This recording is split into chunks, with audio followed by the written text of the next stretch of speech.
ഇന്നലെ രാത്രി മുതൽ കേരളത്തിൽ പലരുടെയും നെഞ്ചിടിച്ചത് കല്യാണിയെ ഓർത്തു തന്നെയാണ്.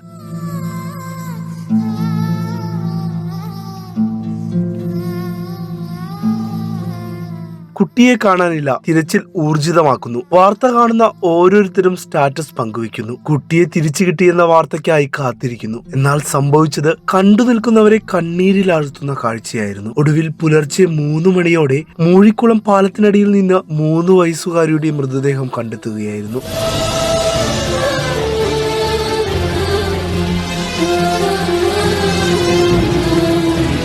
അങ്കണവാടിയിൽ നിന്ന് അമ്മ കൂട്ടിക്കൊണ്ടുപോയ കുഞ്ഞാണ് ചേതനയറ്റ ശരീരവുമായി പുഴയിൽ കിടന്നത്. ലോകത്ത് ഏറ്റവും സുരക്ഷിതമെന്ന് കരുതിയ അമ്മയുടെ തന്നെ കൈകളാണ് പിഞ്ചോമനയുടെ ജീവൻ എടുത്തതും.